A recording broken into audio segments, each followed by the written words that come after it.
أشكر الله إذ عاداني افتخاري مدعي شيخ المحدثين البخاري وأصلي على الرسول المعلى وعلى الآل والإمام البخاري ورحم القاهرية نجلا لنعمه وعمه كل وهمه البخاري صلواتي على النبي مع السلام وهو خير الأنام بدر التمام.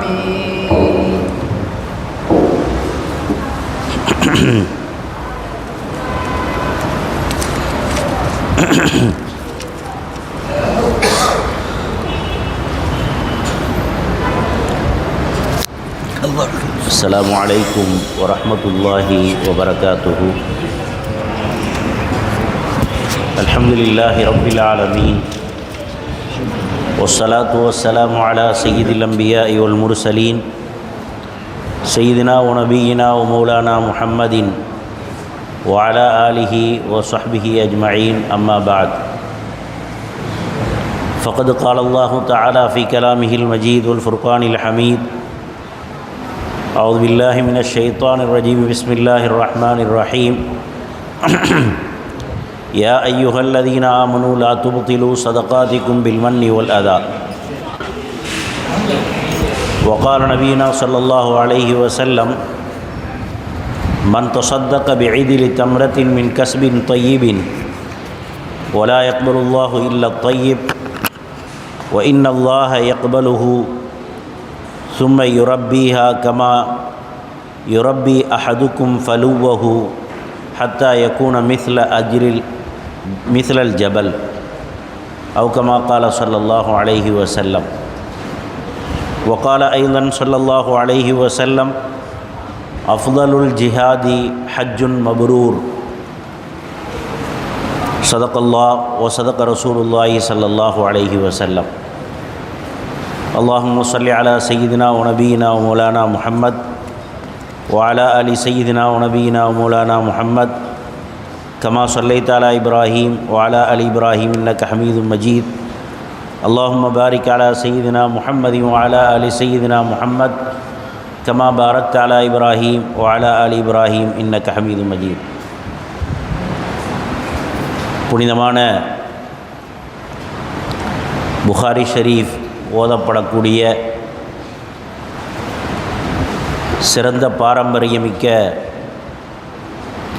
இந்த பரக்கத்தான மஜ்லிஸிலே அமர்ந்திருக்கக்கூடிய சங்கையான உலமா பெருமக்களே, வயதில் மூத்த பெரியார்களே, அருமையான சகோதரர்களே, தாய்மார்களே, சகோதரிகளே, அல்லாஹு தாலாவுடைய ஒரு பெரிய ஒரு மகத்தான அருள்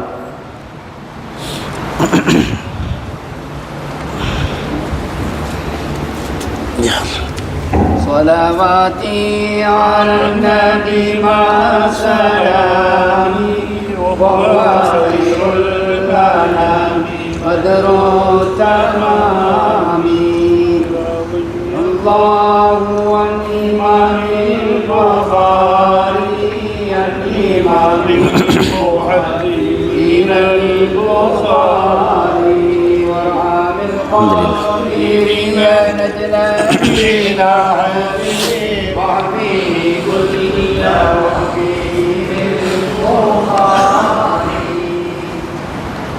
அல்லாஹ்வுடைய ஒரு பெரிய கிருபையினால் இந்த பரக்கத்தான மஜ்லிஸிலே அமர்ந்து நாயகம் ஸல்லல்லாஹு அலைஹி வஸல்லம் அவர்களுடைய முபாரக்கான ஹதீதுகளை ஓதக்கூடிய, அதனுடைய விளக்கங்களை கேட்பதற்குரிய வாய்ப்பை அல்லாஹ் நமக்கு வழங்கியிருக்கிறான். அதன் மூலமாக நம்முடைய வாழ்க்கையிலே எல்லா விதமான பரக்கத்துகளையும் செழிப்புகளையும் அல்லாஹு தஆலா நிறைவான முறையில் தந்தருள்வானாக. கண்ணியமிக்க அல்லாஹ்வின் நல்லடியார்களே, இந்த புகாரி ஷரீஃப் இந்த கிதாபிற்கு பல சிறப்புகள் இருக்கிறது. முதலாவது சிறப்பு என்னவென்று சொன்னால், அஸஹுல் குதுபி பாத கிதாபில்லா, அல்லாஹுடைய பரிசுத்த குர்ஆனுக்கு பிறகு உலகத்திலேயே தலை சிறந்த மிகச் சரியான நூல் என்று போற்றப்படக்கூடிய நூல் இந்த புகாரி ஷரீஃபு தான். இரண்டாவது, இந்த புகாரி ஷரீஃபில் இருக்கக்கூடிய ஹதீஸுகளின் மூலமாக நம்முடைய வாழ்க்கைக்கு தேவையான எல்லா விதமான வழிகாட்டல்களையும் இமாம் புகாரி ரஹ்மத்துல்லாஹி அலைஹி அவர்கள் தங்களுடைய இந்த நூலிலே போடக்கூடிய தலைப்புகளின் மூலமாக நமக்கு அழகான முறையில் எடுத்து தந்திருக்கிறார்கள். மூன்றாவதாக, இந்த புகாரி ஷரீஃபுக்கு அல்லாஹ் தஆலா கொடுத்திருக்கக்கூடிய ஒரு சிறப்பு என்னவென்று சொன்னால், இதை ஓதுவதின் மூலமாக, ஓத கேட்பதின் மூலமாக பலாய் முசீபத்துகளிலிருந்து அல்லாஹ் பாதுகாப்பு தருகிறான். நம்முடைய தேவைகளை அல்லாஹ் தஆலா நிறைவேற்றுகிறான். அந்த அடிப்படையிலே நாம் ஆண்டாண்டு காலமாக இதை நமது ஊரிலே வளமையாக ஓதி வருகிறோம்.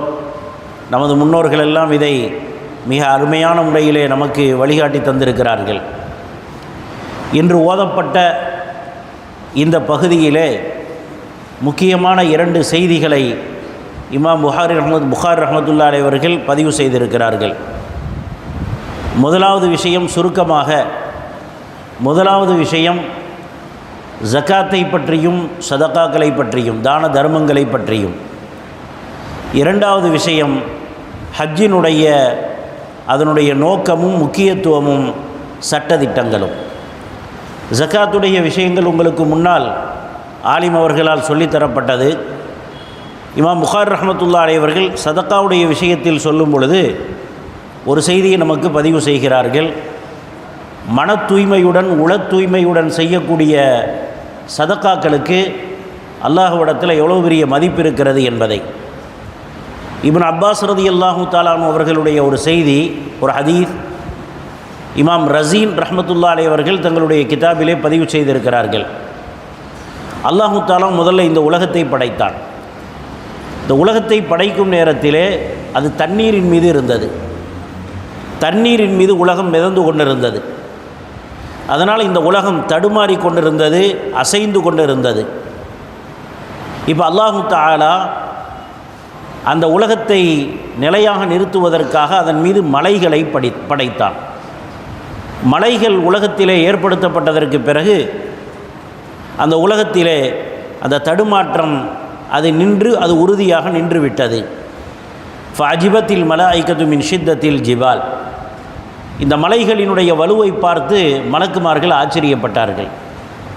அல்லாஹ்விடத்தில் கேட்டார்கள், ஹல் மின் ஹல்கிக ஷைஉன் அஷத்து மினல் ஜிபால், மலையை விட வலுவான படைப்பை நீ படைத்திருக்கிறாயா என்று கேட்டார்கள்.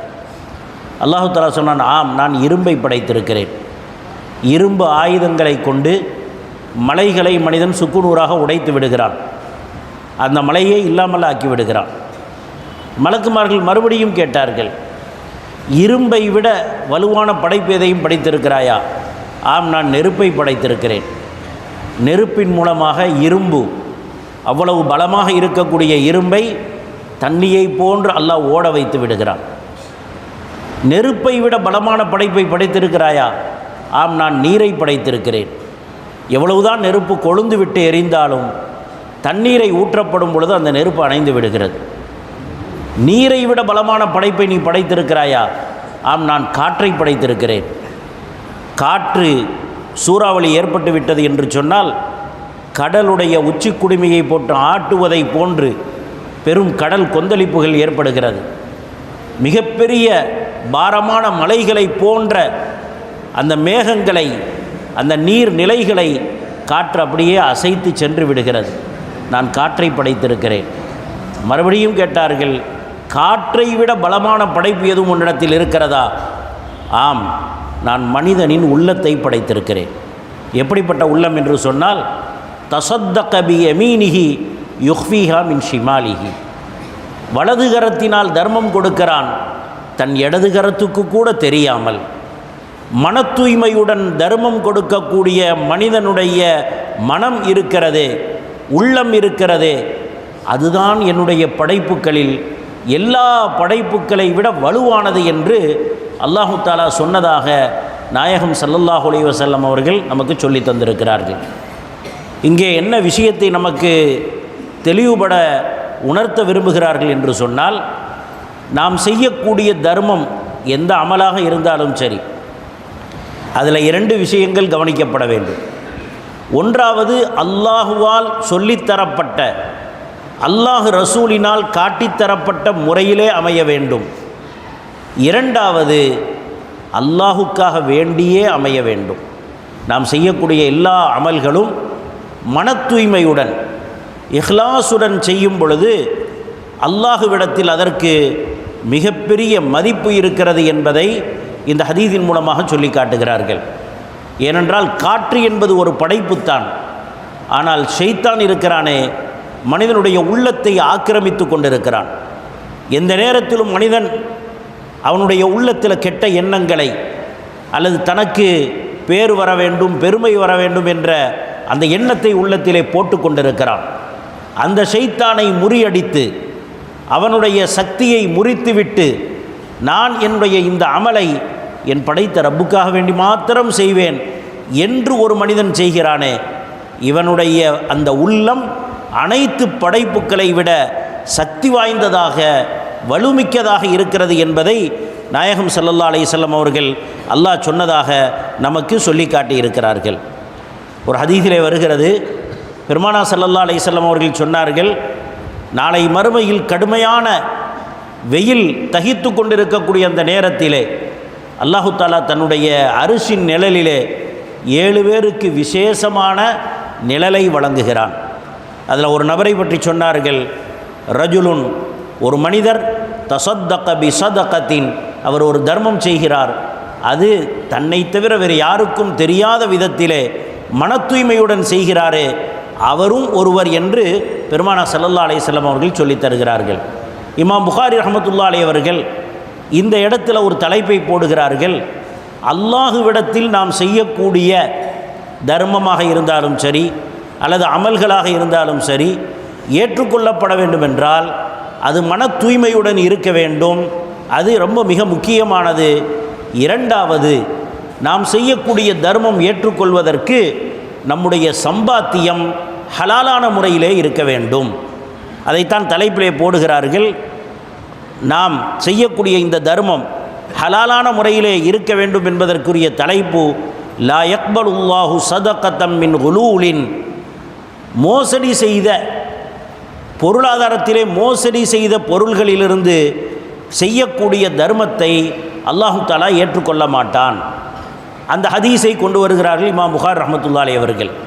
நாம் செய்யக்கூடிய தர்மம் நம்முடைய ஹலாலான சம்பாத்தியத்திலே ஆகியிருக்கும் பொழுது அல்லாஹுவிடத்தில் அது ஒப்புக்கொள்ளப்படுகிறது. அல்லாஹ் எப்படி ஏற்றுக்கொள்கிறான்? நாயகம் ஸல்லல்லாஹு அலைஹி வஸல்லம் அவர்கள் சொன்னார்கள், அல்லாஹ் நீங்கள் செய்யக்கூடிய ஹலாலான சம்பாத்தியத்திலிருந்து நீங்கள் செய்யக்கூடிய தர்மத்தை தன்னுடைய வழக்கரத்தினால் ஏற்றுக்கொள்கிறான். அதாவது நல்ல முறையில் அல்லாஹ் அதை ஒப்புக்கொள்கிறான். அதற்கு பிறகு அந்த தர்மத்தை வளர்த்து கொண்டே இருக்கிறான். வளர்த்து கொண்டே இருக்கிறான் என்றால் என்ன? அதனுடைய நன்மையை அல்லாஹ் ரெட்டிப்பாக்கி கொண்டே இருக்கிறான். எப்படி நன்மையை ரெட்டிப்பாக்குகிறான் என்றால், உங்களில் யாராவது ஒருத்தர் அவருக்கு ஒரு குதிரை குட்டி கிடைத்தது என்று சொன்னால், அந்த குதிரையை எப்படி தீனி போட்டு நல்ல பராமரித்து வளர்ப்பாரோ அதே போன்று அல்லாஹ் வளர்க்கிறான். எந்த அளவுக்கென்றால், நீங்கள் கொடுத்த இந்த தர்மம் நாளை மறுமையில் போய் பார்க்கும் பொழுது ஹத்தா யக்கூன மிஸ்லல் ஜபல், நீங்கள் கொஞ்சம் தான் கொடுத்திருப்பீர்கள், ஆனால் அல்லாஹுவிடத்தில் அது ஒப்புக்கொள்ளப்பட்டு விட்டால், நீங்கள் ஹலாலான சம்பாத்தியிலிருந்து கொடுத்திருந்தீர்கள் என்று சொன்னால், நாளை மறுமையிலே ஒரு மிக பெரும் மலை அளவினுடைய நன்மையை அதற்கு அல்லாஹு தஆலா தயாரித்து வைத்திருக்கிறான்.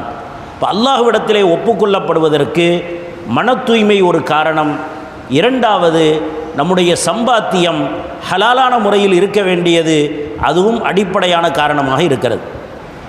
அல்லமா முல்லா அலி காரி ரஹ்மத்துல்லாஹி அலைஹி அவர்கள் தங்களுடைய நூலிலே ஒரு சம்பவத்தை பதிவு செய்கிறார்கள். ஷேக் அலி அல் முத்தகி ரஹிமஹுல்லா அவர்கள் மிகப்பெரிய ஒரு முஹத்திஸ். அவரிடத்தில் ஒருத்தர் சொன்னாராம், பெரிய ஒரு செல்வந்தர் சொன்னாராம், நான் நல்ல ஒரு தர்மம் செய்ய வேண்டும் என்று நினைக்கிறேன். நல்ல பொருத்தமான ஒரு தர்மம் செய்ய வேண்டும், அல்லாஹ் ஒப்புக்கொள்கிற மாதிரி சந்தோஷப்படுற மாதிரி நான் ஒரு தர்மம் செய்ய வேண்டும் என்று நினைக்கிறேன் என்று சொல்கிறார். அப்போ ஷேக் அவர்கள் சொன்னார்கள், நீ உன்னுடைய சம்பாத்தியத்தை நல்ல முறையில் அமைத்து கொண்டால் நீ செய்யக்கூடிய தர்மமும் அது அல்லாஹ்விடத்தில் ஒப்புக்கொள்ளப்படக்கூடிய முறையிலே ஆகிவிடும். அதனால் உன் சம்பாத்தியத்தை நீ பரிசுத்தமாக ஆக்கிக்கொள், நீ செய்யக்கூடிய தர்மத்தை அல்லாஹ் முழுமையான முறையிலே கபூல் செய்து விடுவான். இப்போ அவர் சொல்லியிருக்கிறார், இல்லை என்கிட்ட நிறைய பணம் இருக்குது, அவர்கிட்ட பலவிதமான சம்பாத்தியம் இருந்துச்சு, இப்போ அவருக்கு ஆசை எப்படியாவது ஒரு தர்மம் செய்யணும்னு சொல்லி, என்கிட்ட நிறைய பணம் இருக்கிறது, நான் இப்போ தர்மம் செஞ்சே ஆகணும். அப்போ ஷேக் அவர்கள் சொன்னார்கள், நீ வெளியில் போ, உன்னுடைய பார்வைக்கு யார் ரொம்ப தகுதியானவராக தெரிகிறாரோ, உன்னுடைய தர்மத்துக்கு தேவையானவராக இருக்கிறார், அவர்கிட்ட போய் நீ கொடுத்துரு அப்படின்னு சொன்னாங்க. இவர் வெளியில் வர்றார். வந்தால் ஒரு கண் தெரியாத ஒரு குருடர் யாசகம் கேட்டுக்கொண்டு இருக்கிறார். நல்ல பார்க்கும்போது ரொம்ப பரிதாபமாக தெரிகிறார். இப்போ இவர் பார்த்தார், இவர் தான் இதற்கு ரொம்ப தகுதியானவர் என்று சொல்லி ஒரு பெரும் தொகையை அவருக்கு தர்மமாக கொடுத்து விட்டு சென்று விட்டார். மறுநாள் அந்த இடத்திற்கு அவர் திரும்பி வருகிறார். வந்து கொண்டிருக்கும்போது அந்த கண் தெரியாத குருடர் மற்றவரிடத்தில் பேசி கொண்டிருப்பதை பார்க்கிறார். அவர் என்ன சொன்னார், எனக்கு ரொம்ப நாளைக்கு பிறகு பணம் கிடைத்தது, பொருளாதாரம் கிடைத்தது, நான் ரொம்ப நாளைக்கு பிறகு மது அருந்தினேன், அந்த பணத்திலே ஒரு தவறான நடத்தையுடைய ஒரு பெண்ணோடு என் இரவை கழித்தேன் என்று அவர் பேசி கொண்டிருக்கிறார். இவருக்கு மனசில் ரொம்ப கவலை ஏற்பட்டது. ஆஹா, நம்ம நல்லவர் நினச்செல்லாம் கொடுத்தோம், இந்த மாதிரி ஆயிருச்சே. நேராக ஷேக் அவர்களிடத்திலே வருகிறார். வந்து சொன்னார், நான் ஒரு தர்மம் கொடுத்தேன், ஆனால் அது தவறான நபர்கிட்ட மாட்டிக்கிருச்சு. இப்போ ஷேக் அவர்கள் சொன்னார்கள், தன்னுடைய ஜேபிலிருந்து ஒரு பணத்தை எடுத்து, ஒரு திரகத்தையோ தீனாரையோ எடுத்து இவர் கையில் கொடுத்து, வெளியில் போங்க, யார் உங்களுடைய கண்ணில் முதலில் படுகிறாரோ அவர் கையில் அதை கொடுத்துருங்க அப்படின்னு சொன்னார். வெளியில் வர்றார். வந்தவுடன் பார்த்தால் ஒரு பெரிய மனிதர், பார்க்கறதுக்கு நல்ல கண்ணியமானவராக தெரிகிறார், வசதி படைத்தவரை போன்று தெரிகிறார். இப்போ இவர்கிட்ட இந்த பணத்தை கொடுக்கறதா இல்லையா, இவர் வாங்குவாரா வாங்க மாட்டாரா சந்தேகம் இருந்தாலும் ஷேக் அவர்கள் சொல்லிவிட்டார்கள். நேராக அவரை கூப்பிட்டு வேகமாக போய் அவர் கையில் அந்த பணத்தை கொடுத்தார். வாங்கியவர் வேகமாக அதை வாங்கி கொண்டார். வாங்கி கொண்டு விட்டு ஓடி ஓடி தன்னுடைய வீட்டிற்கு சென்றார். வீட்டிற்கு சென்று விட்டு வெளியே வந்தார். அதற்கு பிறகு கடை வீதிக்கு சென்றார். இப்போ இந்த செல்வந்தர் அவருக்கு பின்னாடியே போகிறார், என்ன நடக்குதுன்னு பார்க்குறார். அதுக்கு பிறகு அவர்கிட்ட கேட்டார், என்ன உங்களுடைய விஷயத்தை கொஞ்சம் எனக்கு சொல்ல முடியுமா என்று கேட்டார். ஆம், நான் சொல்கிறேன். நாங்கள் நாயகம் ஸல்லல்லாஹு அலைஹி வஸல்லம் அவர்களுடைய குடும்பத்தைச் சேர்ந்தவர்கள். நாங்கள் பசி பட்டினியோடு எங்களுடைய காலத்தை கழித்து கொண்டிருக்கிறோம். சாப்பிடுவதற்கு எங்களிடத்தில் எந்த உணவும் இல்லை. ரொம்ப நாளைக்கு பிறகு என்னுடைய வீட்டில் இருக்கக்கூடிய பெண் குழந்தைகளுக்கு செத்த பிராணி சாப்பிடுவதற்கு கிடைத்தது. நாங்கள் மரண தருவாயில் இருக்கிறோம், வேறு வழியில்லாமல் இருக்கிறோம். அந்த பிராணியை சாப்பிடுவதற்கு நாங்கள் தயாராகிவிட்டோம். அந்த நேரத்தில் தான் அல்லாஹு தாலா உங்களின் மூலமாக இந்த தர்மத்தை தந்தான். உடனே அல்லாஹுடைய உதவி கிடைத்து விட்டதினால் நான் ஓடோடி என்னுடைய வீட்டிற்கு சென்று அந்த செத்ததை சாப்பிட்டு விடாதீர்கள், ஹலாலான உணவை அல்லாஹ் எனக்கு தந்துவிட்டான் என்பதை சொல்வதற்கு தான் வீட்டுக்கு சென்றேன். கடை வீதியில் சென்று பொருள்களை வீட்டுக்கு வாங்கி வருகிறேன் என்று சொன்னார். அப்பொழுதுதான் ஷேக் அவர்கள் சொன்னார்கள், எந்த தர்மம் ஹலாலான சம்பாத்தியத்தை கொண்டு கொடுக்கப்படுகிறதோ அந்த தர்மம் அல்லாஹுவிடத்திலே முழுமையான முறையிலே ஒப்புக்கொள்ளப்படுகிறது. அல்லாஹுவிடத்திலே முழுமையான முறையிலே ஒப்புக்கொள்ளப்படுகிறது என்பதற்கு அடையாளம் தகுதியுடையவர்களுக்கு அல்லாஹு தாலா முழுமையான முறையில் அதை கொண்டு போய் சேர்த்து விடுகிறான். அதைத்தான் இமாம் புகாரி ரஹ்மத்துல்லாஹி அலைஹி அவர்கள் இன்றைய பாடத்தினுடைய ஒரு தலைப்பாக போட்டு இந்த ஹதீஸை இமாம் புகாரி ரஹ்மத்துல்லாஹி அலைஹி அவர்கள் அறிவிக்கிறார்கள்.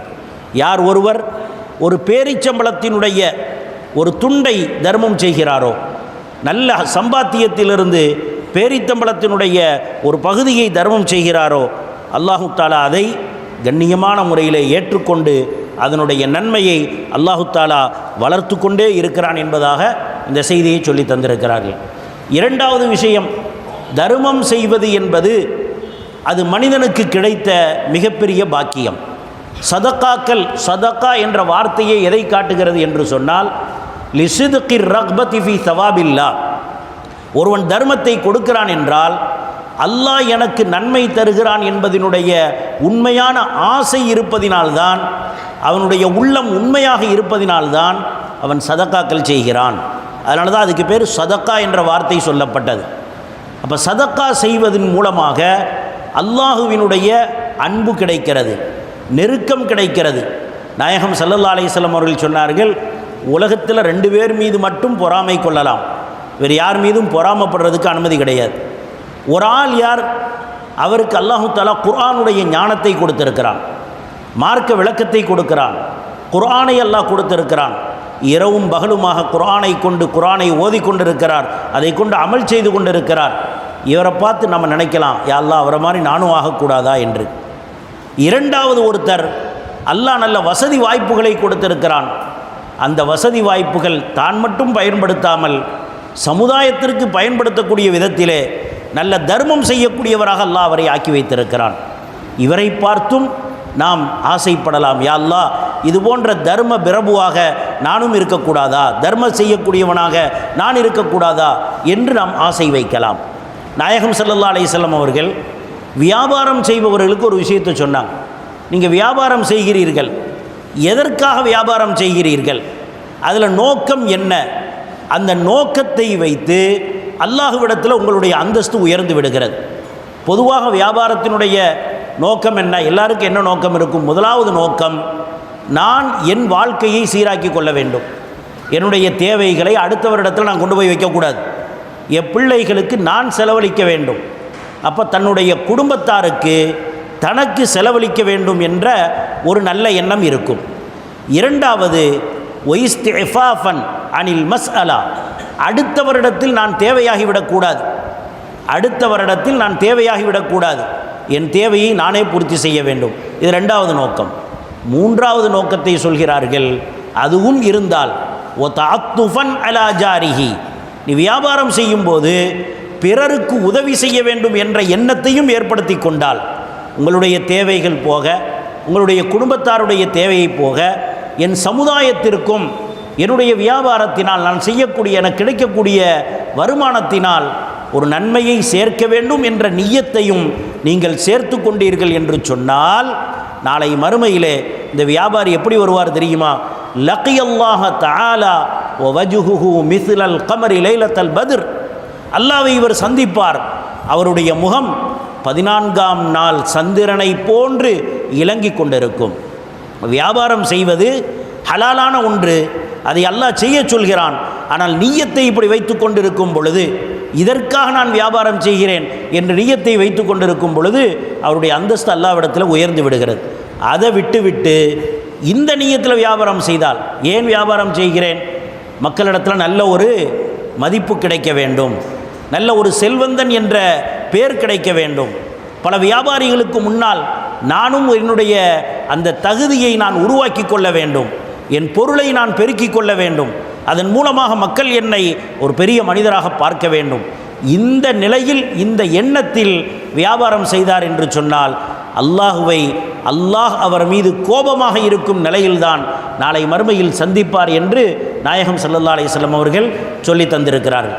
அப்போ இந்த ஹதீதுகள் மூலமாக நமக்கு என்ன தெரிகிறது என்றால், அல்லாஹ் நமக்கு தந்திருக்கக்கூடிய இந்த செல்வம், இந்த பொருளாதாரம், இது நமக்கு மாத்திரமல்ல, இந்த சமுதாயத்திற்கும், சமுதாயத்திலே பாதிக்கப்பட்டவர்கள், ஏழைகள், கஷ்டப்பட்டவர்கள், அது யாராக இருந்தாலும் சரி, அவர்களுக்கும் நம்முடைய பொருளிலே ஒரு பங்கு இருக்கிறது, நான் அதையும் செய்ய வேண்டும் என்ற அந்த எண்ணத்தை ஏற்படுத்தி கொள்ள வேண்டும். குர்ஆன் அதைத்தான் சொல்கிறது.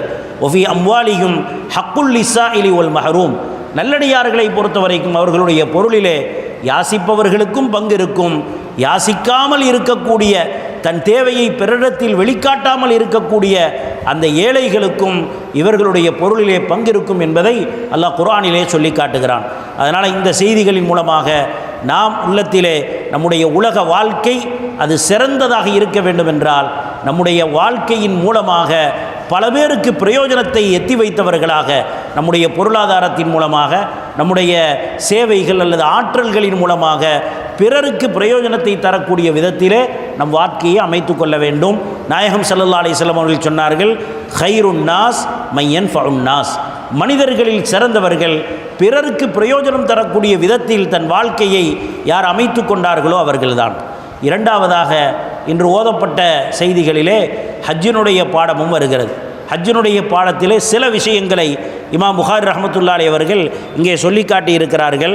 அதில் குறிப்பாக இந்த ஹரம் ஷரீஃப் மக்கா காபாவினுடைய அது ஆரம்பிக்கப்பட்டது எப்படி என்பதை பற்றி மட்டும் ஒரு தலைப்பை போட்டிருக்கிறார்கள்.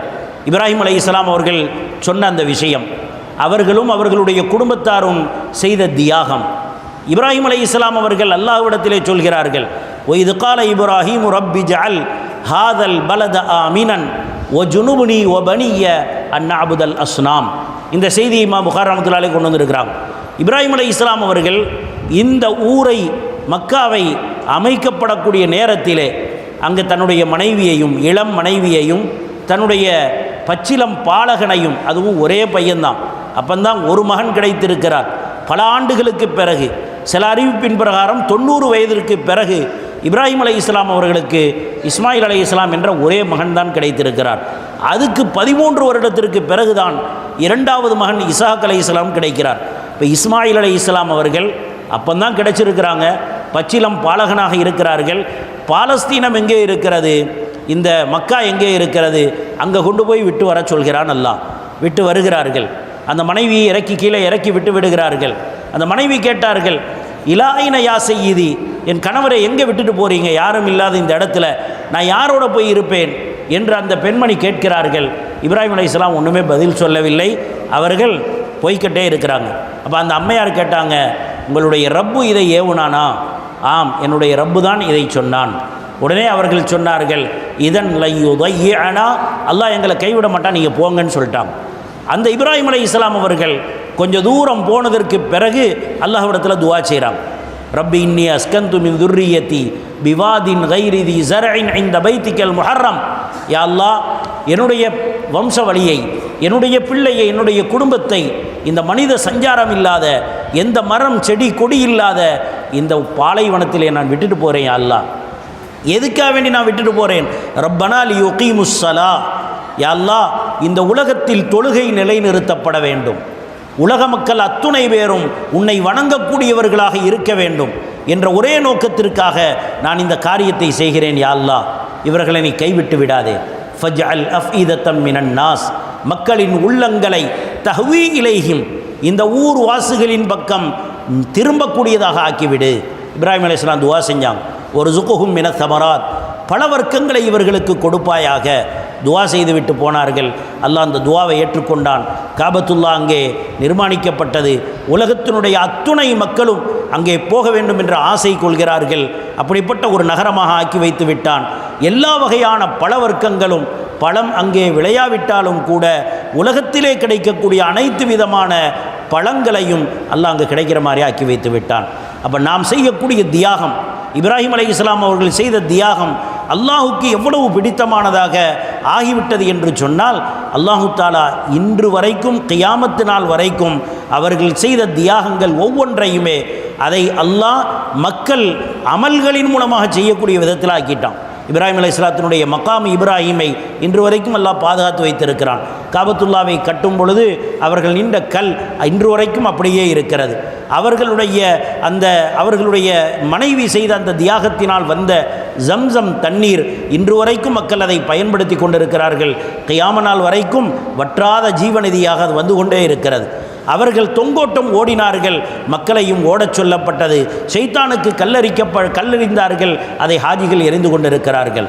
அப்போ அவர்கள் செய்த அந்த தியாகத்தினால் அல்லாஹு தாலா இவ்வளவு மகத்தான அமலை தந்தான். எந்த அளவுக்கு என்று சொன்னால், நபிகள் நாயகம் ஸல்லல்லாஹு அலைஹி வஸல்லம் அவர்கள் சொன்னார்கள், பெண்களை பார்த்து சொன்னார்கள், அஃதலுல் ஜிஹாதி ஹஜ்ஜுன் மப்ரூர், உங்களுக்கு ஜிஹாது கடமை இல்லை, ஆனால் உங்களுக்கு இருக்கக்கூடிய சிறந்த ஜிஹாத் என்னவென்று சொன்னால் ஹஜ்ஜுன் மப்ரூர், ஒப்புக்கொள்ளப்பட்ட ஹஜ்ஜு தான் என்று நாயகம் ஸல்லல்லாஹு அலைஹி வஸல்லம் அவர்கள் சொல்லி காட்டியிருக்கிறார்கள்.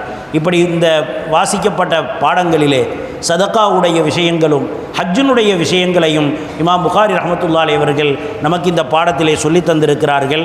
இன்றைய தினம் நாம் நம்முடைய முன்னோர்களில் மிக சிறந்த ஒரு வரலாற்று நாயகர், மிகப்பெரிய வலியுல்லா, குத்துபுல் ஹிந்த் என்று சொல்லப்படக்கூடிய ஹாஜா மொயினுத்தீன் சிஷ்தி ரஹ்மத்துல்லாஹி அலை அவர்களுடைய வாழ்க்கை வரலாறு. ஏனென்றால் இதே ரஜபு பிறை 6 தான் அவர்களுடைய ஒஃபாத் ஏற்பட்டது. அவர்களுடைய வரலாறை நாம் விளங்கிக் கொள்வது குறிப்பாக ஒவ்வொரு இந்திய முஸ்லிம்களுக்கும் மிக பெரும் ஒரு நல்ல ஒரு வாழ்க்கையின் முன்மாதிரியாக இருக்கிறது என்பதை நாம் விளங்கிக் கொள்ள வேண்டும். ஹாஜா மொயினுத்தீன் சிஷ்தி ரஹ்மத்துல்லாஹி அலை அவர்கள் அஜ்மீரிலே அடங்கி இருக்கக்கூடிய இவர்களுடைய சேவை என்ன, எங்கிருந்து வந்தவர்கள், எப்பொழுது பிறந்தவர்கள்? ஹிஜ்ரி 536 சீஸ்தான் என்ற பகுதி, அதாவது குராசானுக்கு பக்கத்தில் இருக்கக்கூடிய ஈரானுடைய அந்த பாரசீக நாட்டில் இருக்கக்கூடிய குராசானுக்கு பக்கத்தில் இருக்கக்கூடிய சீஸ்தான் என்ற பகுதியிலே அவர்கள் பிறந்தார்கள். ஹிஜ்ரி 536 அந்த ஊரின் பக்கம் இணைத்து தான் அவர்களை சிஷ்தி என்ற வார்த்தையை பயன்படுத்துவதாக நாம் பார்க்கிறோம். அவர்களுக்கு பல பெயர்கள் சொல்லப்படும். ஹுஜ்ஜத்துல் அவுலியா, சுல்தானுல் அவுலியா, அதே போன்று அத்தாஉர் ரசூல், அதே போன்று அவர்களுக்கு கூறப்படக்கூடிய சிறப்பு பேர் தான் கரீப் நவாஸ், ஏழை பங்காளி என்ற வார்த்தையோடையே அவர்கள் அறிமுகப்படுத்தப்பட்டார்கள். அப்படித்தான் அந்த மக்களினால் அழைக்கப்பட்டார்கள். இவர்களுடைய குடும்பம் சாதாத்துமார்களுடைய குடும்பம். இவர்களுடைய தாயும் தந்தையும் சாதாத்துமார்களுடைய குடும்பத்தைச் சேர்ந்தவர்கள். செய்தனா ஹுசைன் ரலியல்லாஹு தஆலா அவர்களுடைய 16வது பரம்பரையிலே உதித்தவர்கள்தான் ஹாஜா மொயினுத்தீன் சிஷ்தி ரஹ்மத்துல்லாஹி அலைஹி அவர்கள். இவர்களுடைய காலத்தில் வாழ்ந்தவர்கள்தான் ஆன்மீக குருநாதர் கௌசுல் ஆலம் முஹியுத்தீன் அப்துல் காதர் ஜீலானி ரலியல்லாஹு தஆலா அவர்கள். 2 பேரும் சொந்தக்காரர்கள். ஒரு அறிவிப்பின் பிரகாரம் மாமா மகனாக அல்லது சாட்சியின் மகனாக சகோதரர்களாக இருந்திருக்கிறார்கள் 2 பேருமே. ஹாஜா மொயினுத்தீன் சிஷ்தி ரஹ்மத்துல்லாஹி அலைஹி அவர்களை விட முஹியுத்தீன் அப்துல் காதர் ஜீலானி ரலியல்லாஹு தஆலா அவர்கள் வயதிலே மூத்தவர்களாக இருந்தார்கள். எனவே அவர்களிடத்திலும் இவர்கள் தங்களுடைய அந்த ஆன்மீக பாதையை படித்திருக்கிறார்கள் என்பதை வரலாறு நமக்கு சொல்லி காட்டுகிறது. ஹாஜா மொயினுத்தீன் சிஷ்தி ரஹ்மத்துல்லாஹி அலைஹி அவர்கள் 9 வயதில் குர்ஆனை மனப்பாடம் செய்து விட்டார்கள். சிறிய வயதிலேயே மிகப்பெரிய செல்வந்த குடும்பத்தைச் சேர்ந்தவர்கள். அவர்களுடைய தந்தையாருக்கு அந்த ஊரினுடைய மிகப்பெரிய தலைவராக இருந்தார். மிகப்பெரிய சொத்துக்கள் அவர்களுக்கு இருந்தது. இருந்தாலும் கூட நல்ல அஹ்லாக்கான முறையில் வளர்க்கப்பட்டதினால் சிறிய வயதிலேயே குர்ஆனை மனனம் செய்து விடுகிறார்கள். மார்க்க கல்வியை படிச்சுக்கிட்டு இருக்கிறாங்க. அந்த நேரத்திலே 15வது வயதிலே தந்தை அவர்கள் ஒஃபாத்தாகி விடுகிறார்கள். இப்போ தந்தை ஒஃபாத்தானவுடன் இவர்களுடைய வாழ்க்கையில் ஒரு பெரிய ஒரு பின்னடைவு ஏற்படுகிறது. அவங்க இனிமே மார்க்க கல்வியை விட்டு கொஞ்சம் விலக ஆரம்பிக்கிறார்கள். அந்த நேரத்தில் அந்த தாய் தன்னுடைய பிள்ளைக்கு அவங்களுக்கு ரொம்ப உபதேசம் செய்கிறார்கள். வரலாற்றை நீங்கள் பார்த்தால் பெரும் மகான்கள் எல்லாம் உருவானதற்கு தாய்மார்கள் தான் மிகப்பெரிய காரணமாக இருந்திருக்கிறார்கள்.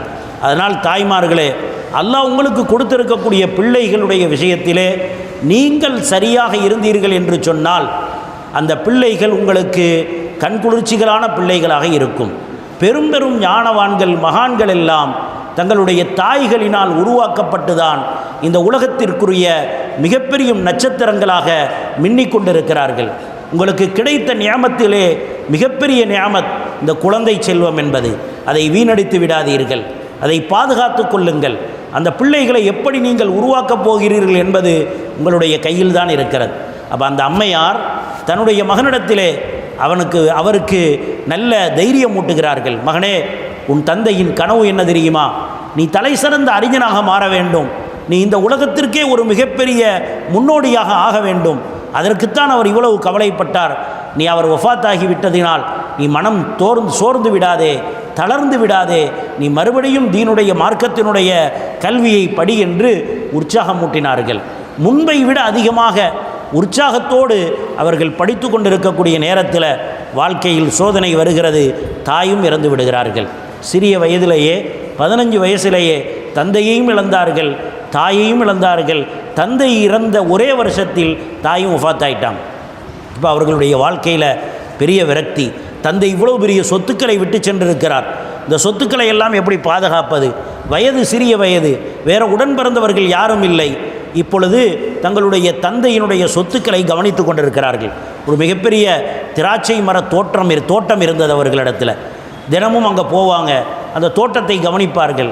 இப்பொழுதுதான் அல்லாஹு தாலா அவர்களுடைய வாழ்க்கையில் ஒரு திருப்பு முனையை தருகிறான் ஒரு பெரியாரின் மூலமாக. ஷேக் இப்ராஹிம் கந்தோசி ரஹ்மத்துல்லாஹி அலைஹி அவர்கள் அந்த பக்கமாக போயிட்டுருக்கிறாங்க. இவங்க தோட்டத்தில் உட்கார்ந்துருக்கிறாரு.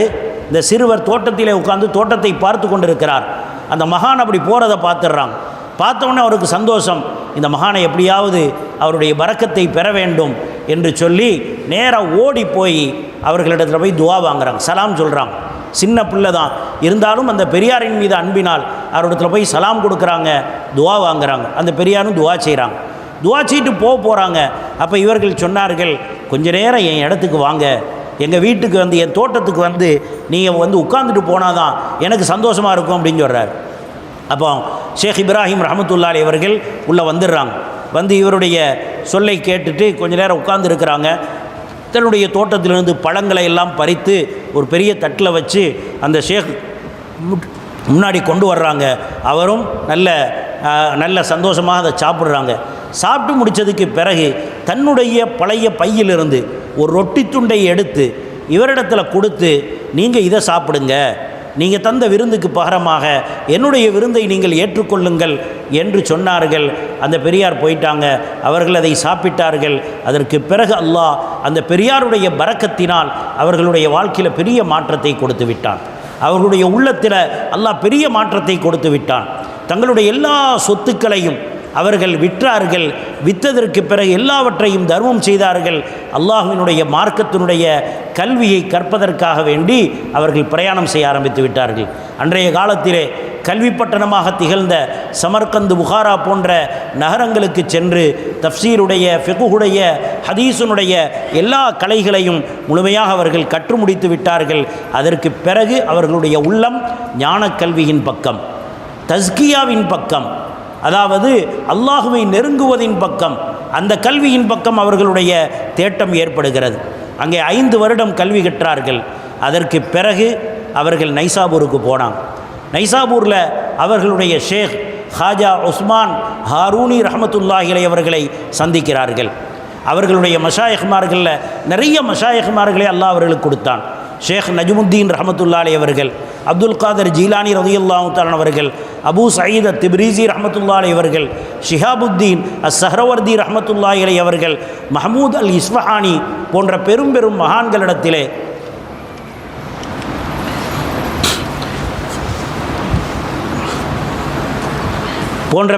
மகான்களிடத்திலே அவர்கள் தங்களுடைய இந்த ஞான கல்வியை அவர்கள் பெற்றுக்கொண்டார்கள். அதற்கு பிறகு அவர்களுடைய பிரயாணம் தொடர்கிறது. எப்படி பிரயாணம் தொடர்கிறது என்று சொன்னால், அவர்களுடைய அந்த பிரயாணத்திலே பல ஊர்களுக்கு அவர்கள் செல்கிறார்கள். பக்தாதிலிருந்து அவர்கள் ஆரம்பித்த பிரயாணம், இந்தியாவை நோக்கி ஆரம்பித்த பிரயாணத்திலே அவர்கள் சீஸ்தானில், கிர்கிஸ்தான், தபரிஸ்தான், இஸ்ஃபஹான் போன்ற, புகாரா போன்ற பல நகரங்களுக்கு அவர்கள் போய்கொண்டிருக்கிறார்கள். இந்த ஆன்மீக பாதையிலே செல்கிறார்கள். இந்த போகக்கூடிய நேரத்தில்தான் அவர்களுடைய ஒரு மகத்தான ஒரு சீடர் ஹாஜா குத்புத்தீன் பக்தியார் காக்கி ரஹமத்துல்லாஹி அலைஹி அவர்கள், குத்புத்தீன் பக்தியார் காக்கி ரஹமத்துல்லாஹி அலைஹி அவர்கள் இவர்களுடைய சீடர். இவர்களை சந்திக்கிறார்கள். அந்த நேரத்தில் அவர்கள் வாலிபராக இருந்தார்கள். ஹிஜ்ரி 586 இந்தியாவை நோக்கி அவர்களுடைய பிரயாணம் ஆரம்பமாகிறது. இந்த பிரயாணம் எப்படி ஆரம்பித்தார்கள்? மதீனாவுக்கு போனாங்க. நாயகம் ஸல்லல்லாஹு அலைஹி வஸல்லம் அவர்களுடைய ரௌலாவிலே ஜியாரத்து செய்கிறதுக்காக வேண்டி சென்றார்கள். பெருமானா ஸல்லல்லாஹு அலைஹி வஸல்லம் அவர்களுடைய சுப செய்தி அவர்களுக்கு கிடைத்தது, நீங்கள் இந்தியாவிற்கு செல்லுங்கள், அங்கே உங்களிடத்தில் வேலை வாங்கப்படும், உங்களுடைய சேவை அங்கே தேவை இருக்கிறது. பெருமானா ஸல்லல்லாஹு அலைஹி வஸல்லம் அவர்களுடைய சுப செய்தியை பெற்றுக்கொண்டு அவர்கள் இந்த பிரயாணத்தை ஆரம்பிக்கிறார்கள். அப்படியே தொடர்ந்து வந்து கொண்டிருக்கும் பொழுது அவர்கள் பல்குக்கு வருகிறார்கள். ஷேக் அஹ்மத் பல்கி ரஹ்மத்துல்லாஹி அலைஹி அவர்களோடு சந்திப்பு ஏற்படுகிறது. அதற்கு பிறகு அண்டை நாட்டில் இருக்கக்கூடிய லாகூருக்கும் வந்து விடுகிறார்கள். அங்கே இருந்து கிட்டத்தட்ட 40 நாள் தங்கி அங்கே இருக்கக்கூடிய மக்களுக்கு ஆன்மீக விஷயங்களை சொல்லிக் கொண்டிருக்கிறார்கள். கிட்டத்தட்ட 30 நாடுகளுக்கு மேலாக இந்த தீனை பரப்புவதற்காக வேண்டி, இந்த ஆன்மீகத்தை பரப்புவதற்காக வேண்டி ஹாஜா முஈனுத்தீன் சிஷ்தி ரஹமத்துல்லாஹி அலைஹி அவர்கள் சென்றிருக்கிறார்கள். லாகூரில் போய் இருக்கிற நேரத்தில்தான் அங்கே இந்தியாவிலிருந்து வந்திருந்த கோரி முகம்மதினுடைய படை இவர்களை வழியிலே சந்திக்கிறார்கள். கோரி முகம்மது அவர் சொல்கிறார், இவர்களுடைய பிரயாணத்தை பற்றி கேள்விப்பட்டு சொல்கிறார், நீங்கள் இந்தியாவிற்கு போவதாக சொல்கிறீர்கள், நீங்கள் வரக்கூடிய எல்லா இடங்களிலும் முஸ்லிம்கள் நிறைந்த இடமாக இருந்தது, அதனால் உங்களுக்கு எந்த பிரச்சனையும் ஏற்படவில்லை. ஆனால் நீங்கள் எந்த நாட்டுக்கு போகிறீர்களோ அங்கே குஃபுரும் ஷிர்க்கும் துல்மத்தும் மிக அதிகமாக பரவி கிடக்கிறது. அங்கே ஒரு மன்னன் ஆட்சி செய்து கொண்டிருக்கிறான். பிருத்விராஜ் என்று சொல்லப்படக்கூடிய, பிருத்விராஜ் சௌஹான் என்று சொல்லப்படக்கூடிய ஒரு மன்னனின் ஆட்சி நடந்து கொண்டிருக்கிறது. மிக மூர்க்கத்தனம் கொண்டவர்கள். நாங்கள் பல போர்களை அவர்களிடத்திலே செய்துவிட்டோம், அவர்களை வெற்றி கொள்ள முடியாமல் தான் நாங்கள் திரும்பி வந்து கொண்டிருக்கிறோம். எனவே நீங்கள் உங்களை பாதுகாத்து கொள்ளுங்கள் என்று காஜா மொயினுதீன் சிஸ்தி ரஹமத்துல்லாஹி அவர்களிடத்தில் அந்த மன்னர் எச்சரிக்கிறார். காஜா மொயினுதீன் ரஹமத்துல்லாஹி அவர்கள் சொன்னார்கள், நீங்கள் அந்த மனிதர்களுடைய உடல்களை வெல்வதற்கு சென்றீர்கள், நான் செல்வது அவர்களுடைய உடல்களை வெல்வதற்கல்ல, உள்ளங்களை வெல்வதற்கு நான் சென்று கொண்டிருக்கிறேன். ஏனென்றால் எனக்கு நாயகம் ஸல்லல்லாஹு அலைஹி வஸல்லம் அவர்களிடமிருந்து சுப செய்தி கிடைத்திருக்கிறது. இந்த பகுதியில் நான் தீனுடைய சேவையை செய்ய வேண்டும் என்று நான் பணிக்கப்பட்டிருக்கிறேன். எனவே அந்த சேவைக்காக வேண்டி நான் செல்கிறேன். அவர்களுடைய நாட்டை பிடிப்பதற்கோ வேறு எந்த நோக்கத்திற்கோ நான் செல்லவில்லை. காஜா மொயினுத்தீன் சிஸ்தி ரஹமத்துல்லாஹி அலைஹி அவர்கள் அப்படியே வருகிறார்கள். அவர்கள் வந்து மக்களிடத்தில் மார்க்க பிரச்சாரத்தை செய்கிறார்கள். குறிப்பாக அந்த நேரத்தில் இந்தியாவுடைய நிலைமை எப்படி இருந்தது என்று சொன்னால், ஆதிக்க வர்க்கத்தினரினால், மேல்ஜாதி பிரிவினரினால் மிக மிக தாழ்வாக நடத்தப்பட்டவர்கள், ஜாதிய அடக்குமுறைகளினால் பாதிக்கப்பட்ட மக்கள் அவர்களுக்கு முன்னால் வந்து இந்த இஸ்லாத்தை சொல்லி சமத்துவத்தையும் சகோதரத்துவத்தையும் மனிதாபிமானத்தையும் மனித பண்புகளையும் நல்ல அஹ்லாக்குகளையும் இவர்கள் எடுத்து சொல்கிறார்கள். கூட்டம் கூட்டமாக மக்கள் இவர்களுடைய கரத்தை பிடித்து இஸ்லாத்தை ஏற்றுக்கொள்கிறார்கள். காஜா மொயினுத்தீன் சிஸ்தி ரஹமத்துல்லாஹி அலைஹி அவர்கள் இந்த இந்தியாவுக்கு காலடி வைப்பதற்கு முன்னால் இந்தியாவிலே இஸ்லாம் எப்படி இருந்தது? ஏதோ சில கடலோர பகுதிகளிலே, நம்முடைய ஊரை போன்ற கடலோர பகுதிகளிலே இருந்தது, அல்லது அங்கங்கே ஒரு சில பகுதிகளிலே இருந்தது. ஆனால் இவர்கள் வந்ததற்கு பிறகு அல்லாஹ் இந்த இஸ்லாத்தினுடைய ஜோதியை மிக பிரகாசமாக இந்த நாட்டிலே அல்லாஹ் பரவவிட்டான். நாளொரு மேடையும் பொழுதொரு வண்ணமுமாக கூட்டம் கூட்டமாக மக்கள் காஜா மொயினுத்தீன் ரஹமத்துல்லாஹி அலைஹி அவர்களுடைய கையை பிடித்து அவர்கள் இஸ்லாத்தை ஏற்றுக்கொண்டார்கள். வரலாறிலே எழுதப்படுகிறது, டெல்லியிலிருந்து அஜ்மீருக்கு வரக்கூடிய அந்த பிரயாணத்தில் மாத்திரம் காஜா மொயினுத்தீன் ரஹமத்துல்லாஹி அலைஹி அவர்கள் டெல்லியிலிருந்து அஜ்மீருக்கு வரக்கூடிய அந்த பிரயாணத்தில் மாத்திரம் 1,00,000க்கும் மேற்பட்டவர்கள் காஜா மொயினுத்தீன் சிஸ்தி ரஹமத்துல்லாஹி அலைஹி அவர்களுடைய கரத்தை பிடித்து இஸ்லாத்தை ஏற்றுக்கொண்டிருக்கிறார்கள். கிட்டத்தட்ட 90 லட்சத்திற்கும் மேற்பட்ட மனிதர்களை அவர்கள் மூலமாக அல்லாஹு தாலா ஹிதாயத்தை கொடுத்திருக்கிறான். டெல்லியில் அவர்கள் இருக்கக்கூடிய நேரத்தில் அங்கே இருந்த மக்கள் எல்லாம் அவர்களுடைய அந்த அஹ்லாக் நற்பண்புகள், அவர்களுடைய சேவைகளை பார்த்து கூட்டம் கூட்டமாக இஸ்லாத்துக்கு வந்துக்கிட்டு இருக்கிறாங்க. அப்போ அந்த டெல்லியில் இருந்த ஒரு மன்னன், காந்தாராவ் என்ற ஒரு மன்னன் இருந்தான். அவன் இப்படியே போயிட்டு இருந்தால் நம்முடைய ஆட்சி போயிருமோ அப்படின்னு பயந்து, நீங்கள் டெல்லியை விட்டு போங்க அப்படின்னு சொல்லிட்டான். இங்கே இருக்கக்கூடாது, இங்கே தங்கக்கூடாது, நீங்கள் போயிருங்க என்று சொல்லிவிட்டான். காஜா மொயினுத்தீன் சிஸ்தி ரஹமத்துல்லாஹி அலைஹி புறப்பட்டாங்க. தன்னுடைய சீடர் குத்புத்தீன் பக்தியார் காக்கி ரஹமத்துல்லாஹி அலைஹி அவர்களை டெல்லியிலே இருக்க வைத்துவிட்டு அவங்க அஜ்மீருக்கு போகிறாங்க. குத்புத்தீன் பக்தியார் காக்கி ரஹமத்துல்லாஹி அலைஹி டெல்லியிலே இருந்து தன்னுடைய ஷேக் அவர்கள் என்ன சொன்னார்களோ அந்த வேலையை செய்து கொண்டிருக்கிறார்கள். இப்போ அஜ்மீருக்கு போய்விட்டார்கள். அஜ்மீரில் தான் பிருத்விராஜினுடைய ஆட்சி நடந்து கொண்டிருக்கிறது. அவனிடத்தில் மிகப்பெரிய படை இருந்தது. கோரி முகமது அவரிடத்தில் தான் போரிட்டு பலவிதத்தில் தோல்வி பெற்றுவிட்டு சென்றார். இப்போ பிருத்விராஜனுடைய அந்த இடத்துல போய் தீனை பரப்புகிறார்கள். மக்கள் கூட்டம் கூட்டமாக தீனுக்கு வந்து கொண்டே இருக்கிறார்கள். இப்போ மன்னனுக்கு பயம் ஏற்பட்டு விட்டது. இப்படி எல்லாரும் இஸ்லாத்தை ஏற்றுக்கொண்டு விட்டால் நாளை என்னுடைய ஆட்சி போய்விடுமோ, என்னுடைய எதிரி வெற்றி பெற்று நான் என்னுடைய பதவியை இழக்க வேண்டியது ஏற்பட்டு விடுமோ என்று சொல்லி அவன் காஜா மொயினுத்தீன் சிஸ்தி ரஹமத்துல்லாஹி அலைஹி அவர்களுக்கு கடுமையான துன்பத்தை அவன் கொடுக்கிறான். குறிப்பாக சில நேரத்தில் அவன் சில யோகிகளை அனுப்பி, சில சாதுக்களை அனுப்பி சூனியத்தின் மூலமாக காஜா மொயினுத்தீன் ரஹமத்துல்லாஹி அலைஹி அவர்களை அவன் ஒன்றுமில்லாமல் ஆக்குவதற்கு நினைத்தான்.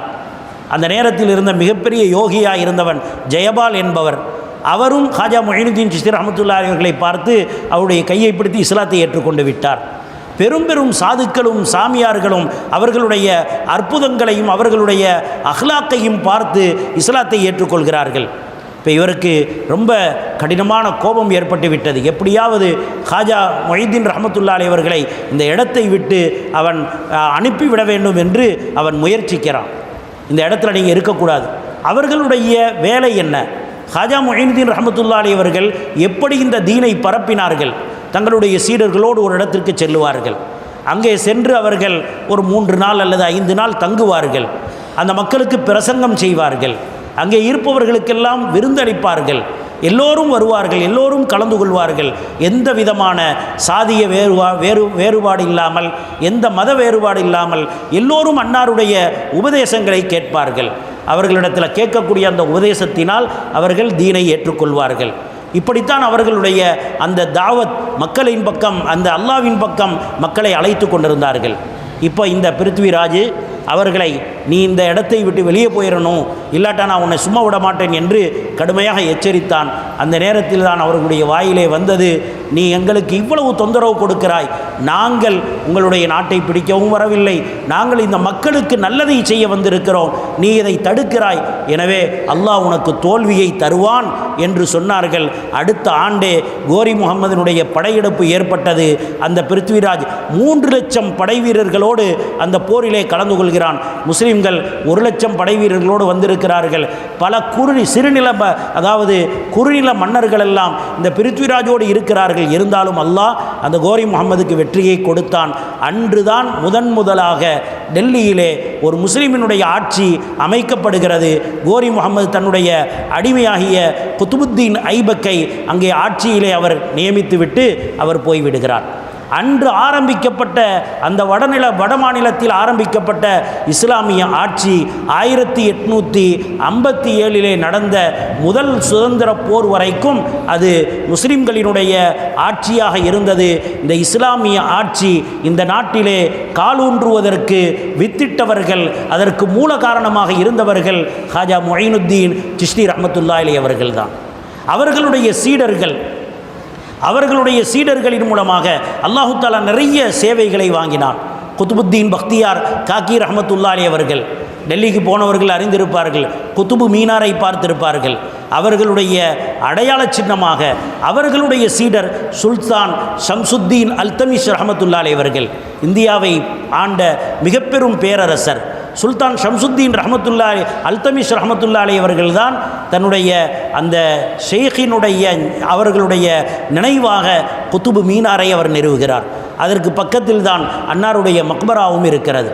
சுல்தான் ஷம்சுத்தீன் அல்தமிஷ் ரஹ்மத்துல்லாஹி அலைஹி அவர்கள் எவ்வளவு பெரிய தலை சிறந்த பேணுதலானவராக இருந்தார் என்றால், குத்புத்தீன் பக்தியார் காக்கி ரஹ்மத்துல்லாஹி அலைஹி அவர்கள் மௌத்துடைய நேரத்தில் ஒரு வசியத் செஞ்சாங்க. என்னுடைய ஜனாசாவை யார் தொழு வைக்கணும் அப்படிங்கிறதுக்கு வசியத் செஞ்சாங்க. 3 தன்மைகள் இருந்தவர் தான் என்னுடைய ஜனாசாவை தொழு வைக்கணும். பக்தியார் காக்கி ரஹ்மத்துல்லாஹி வசியத் செஞ்சுட்டு மௌத்தாயிட்டாங்க. என்ன 3 தன்மை? வயதுக்கு வந்ததிலிருந்து தஹஜ்ஜுத் தொழுகையை விட்டிருக்கக்கூடாது. 2வது, சுன்னத்தில் எந்த அளவுக்கு பேணுதலாக இருக்க வேண்டும் என்றால் அசருடைய முன் சுன்னத்தை கூட விட்டிருக்கக்கூடாது.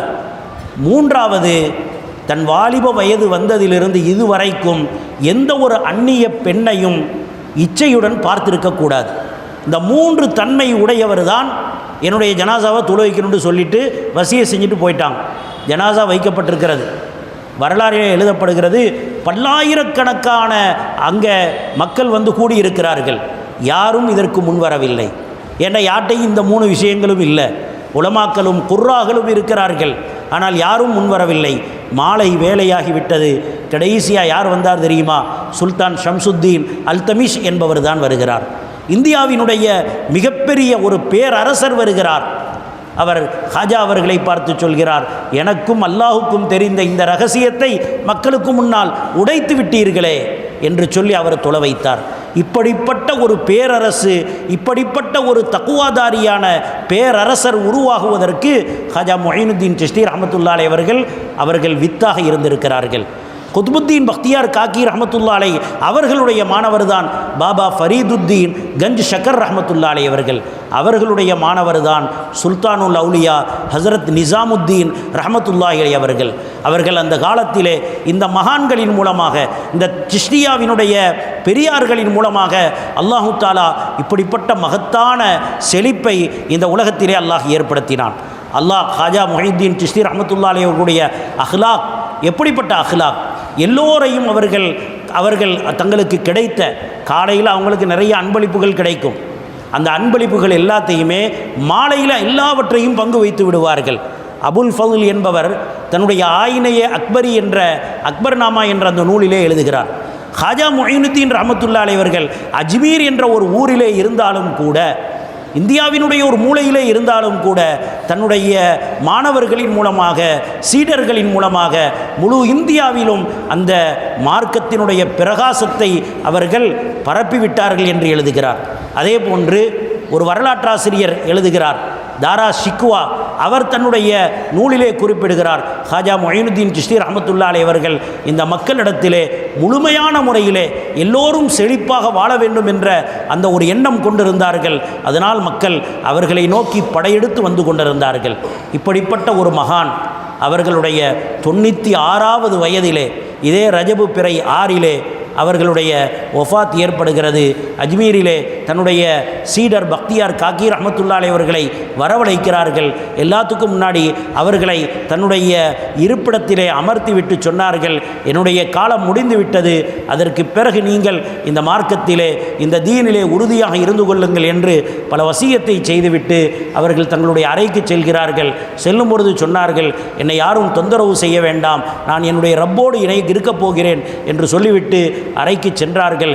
இரவு முழுவதும் அவர்களுடைய அறையிலிருந்து திக்ருடைய சப்தங்கள் வந்து கொண்டிருந்தது. அல்லாஹுவினுடைய அன்பை பறைசாற்றக்கூடிய கவிதைகளை படித்து கொண்டிருக்கிறார்கள். தஹஜ்ஜுதுடைய நேரமானது, சப்தம் நின்றுவிட்டது. சுபுகுடைய நேரமானது, அவர்கள் வெளியே வரவில்லை. சீடர்கள் பார்த்தார்கள், என்ன ஆகிவிட்டதோ தெரியவில்லை என்று சொல்லி அவர்கள் உடைத்து கொண்டு உள்ளே சென்றார்கள். அங்கே அந்த தஹஜ்ஜுதுடைய நேரத்திலே ஹாஜா முஹினுத்தீன் சிஷ்தி ரஹமத்துல்லா அலை அவர்கள் இந்த உலகத்தை விட்டு பிரிந்து விட்டார்கள். எந்த இடத்திலே அவர்களுக்கு ஒஃபாத் ஏற்பட்டதோ அதிலேயே அடக்கம் செய்யப்பட்டார்கள். அவர்களுடைய மகனார் ஹாஜா அவர்களுடைய மகனார் தான் அங்கே அவர்கள் ஃபக்ருத்தீன் ரஹமத்துல்லா அலை அவர்கள், ஹாஜா ஃபக்ருத்தீன் ரஹமத்துல்லா அலை அவர்கள் ஜனாசா தொழ வைத்தார்கள். இப்படி அவர்களுடைய வாழ்க்கை நமக்கு மிகப்பெரிய ஒரு முன்மாதிரியான வாழ்க்கை. நம்முடைய இந்த நாட்டிலே ஒரு மிகப்பெரிய ஒரு புரட்சி செய்து இந்த மார்க்கத்தை சரியான முறையிலே மக்களுக்கு தெளிவாக எடுத்துரைத்து தங்களுடைய வாழ்க்கையை தியாகம் செய்து எங்கிருந்தோ வந்தவர்கள் இங்கே வந்து தன் வாழ்க்கையை கிட்டத்தட்ட அரை நூற்றாண்டுகளுக்கு மேலாக நமது நாட்டிலே வாழ்ந்து இந்த நாட்டு மக்களை சீர்திருத்தம் செய்ததிலே, இந்த மார்க்கத்தை பரப்பியதிலே மிகப்பெரிய பங்களிப்பை அல்லாஹ் அவர்களுக்கு கொடுத்திருக்கிறான். அல்லாஹ் தஆலா அப்படிப்பட்ட நல்லடியார்களை பின்பற்றி வாழக்கூடிய, அவர்களை நேசிக்கக்கூடிய நல்ல பண்புகளை நம் யாவருக்கும் தந்தருள்வானாக. இன்று ஓதப்பட்ட ஹதீதுகளின் மூலமாக என்ன செய்திகளை நாம் படித்தோமோ அதன்படி அமல் செய்வதற்குரிய தௌஃபீக்கையும் அல்லாஹ் நமக்கு தந்தருள்வானாக. வாஹிரு தஅவானா அனில் ஹம்துலில்லாஹி ரப்பில் ஆலமீன் வஸல்லல்லாஹு அலா சய்யிதினா முஹம்மதி வ ஆலிஹி. அஸ்ஸலாமு அலைக்கும் வரஹ்மத்துல்லாஹி வபரகாத்துஹு. எங்கும் புகழ் தங்கும் தங்கமணி எங்கள் சங்கை மிகு திங்கள் நபியின் மங்கா புகழ் பொங்கிடும் சிங்கார மொழிகளாம் அல் ஜாமிஉ ஸஹீஹுல் புகாரி இமாமுனா முஹம்மது இப்னு இஸ்மாயிலுல் புகாரி ரஹ்மத்துல்லாஹி அலைஹி அவர்களால் தொகுத்தளித்த, அதனை சித்தம் குளிர ரஜபின் நித்தம் எடுத்தோதும் மணிமொழி மலர்ச்சோலை மஜ்லிசுல் புகாரி ஷரீஃப், அதன் நூற்றாண்டை நோக்கிய 99ஆம் அகவையின் 6ஆம் தினமாகிய இன்று மஜ்லிஸின் விசேட தினமாகும். குத்துபுல் ஹிந்த் அஜ்மீர் ஹாஜா முஈனுத்தீன் சிஷ்தி ரஹ்மத்துல்லாஹி அலைஹி அவர்களின் நினைவு தினமாகும். இன்று வாசிக்கப்பட்ட வல்லல் நபியின் வாஞ்சை மிகு மொழிகளுக்கு விளக்கமும் அத்தாயே ரசூல் ஹாஜா முஈனுத்தீன் சிஷ்தி ரஹ்மத்துல்லாஹி அலைஹி அவர்களின் வாழ்வியல் வரலாறும் நிகழ்த்தப்பட்டு இன்றைய மஜ்லிஸ் நிறைவுறும் வண்ணம் உள்ளது. அல்ஹம்துலில்லாஹ். வல்ல அல்லாஹ் இம்மஜ்லிஸை பொருந்திக் கொள்வானாக. ஆமீன். இன்றைய நிகழ்வில் உரை நிகழ்த்தி அறிவமுதம் தந்தவர்கள் மௌலவி அல்ஹாஜ் அல் ஹாஃபில் அஃதலுல் உலமா MI ஷெய்க் அப்துல்லா ஆலிமுல் புகாரி BBA மற்றும் சென்னை காஷிஃபுல் ஹுதா அரபிக் கல்லூரி மற்றும் காயல்பட்டினம் அரூசுல் ஜன்னா மகளிர் அரபிக் கல்லூரி ஆகியவற்றின் பேராசிரியர் மௌலவி அல்ஹாஜ் அல்ஹாஃபில் எம் அப்துல்லா மக்கி ஆலிமுல் காஷிஃபி ஆகியோர் ஆவார்கள். இன்ஷா அல்லாஹ் நாளை ரஜபு பிறை 7ஆம் தினமாகும். நாளை ஓதப்படும் உத்தம நபியின் உன்னதமா மணிமொழிகளுக்கு மദ്രസத்துல் ஹாமிதியாவின் ஆசிரியர் மௌலவி அல்ஹாஃபில் நஹ்வி SA இஸ்ஹாக் லப்பை ஆலிம் மஹ்லரி அவர்களால் விளக்க உரை தரப்படும். அனைவரும் குறித்த நேரத்தில் வருகை தந்து மஜ்லிஸை சிறப்பிக்குமாறு கேட்டுக்கொள்கிறோம். மேலும் மஜ்லிஸின் இன்றைய செலவுகளுக்கு பொறுப்பேற்று கொண்டவர்கள் அம்பல மரைக்கார் தெரு மர்ஹூம் ஸ்டார் சுலைமான் ஹாஜி அவர்களின் மகனார் ஸ்டார் அல்ஹாஜ் MS அப்துல் காதர் அவர்களின் நலத்திற்கும் வளத்திற்கும் துஆ செய்வதோடு மஜ்லிஸின் ஆண்கள் மற்றும் பெண்கள் பகுதியில் அறிவிக்கப்பட்டுள்ள அவர்களின் குடும்பத்தை சார்ந்த மர்ஹூமாக்களின் ஹக்கிலும் உலக முஸ்லிம்கள் உம்மத்தின் மர்ஹூமாக்களின் ஹக்கிலும் யாசீன் ஓதி துஆ செய்திடவும் பெரிதும் வேண்டி விரும்பி கேட்டுக்கொள்கிறோம். வஸ்ஸலாமு அலைக்கும் வரஹ்மத்துல்லாஹி வபரகாத்துஹு.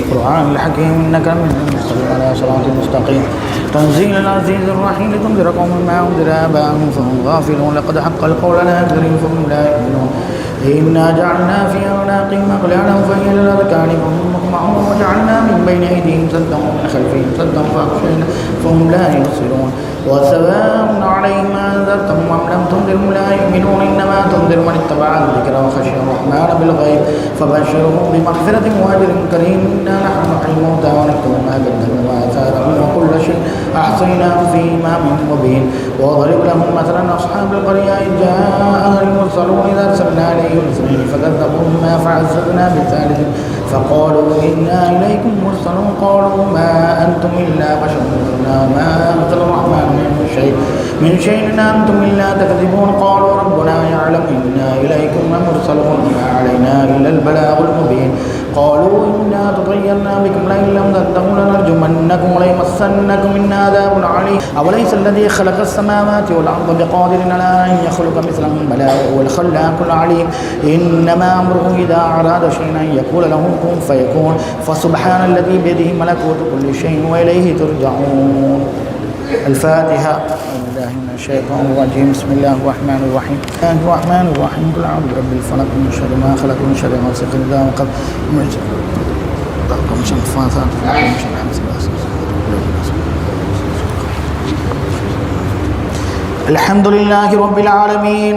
اللهم صل وسلم على سيدنا محمد الناطق بالحق والداعي إلى الرشد والهادي إلى الصواب حجته البالغة وبرهانه القوي ودعوته الآمة. اللهم فكما شرفتنا بسماع حديثه الكبير فهدنا صراطه المستقيم. اللهم إنا قرعناه وسمعناه مقرين بالعجز عن الإحاطة بمعنى.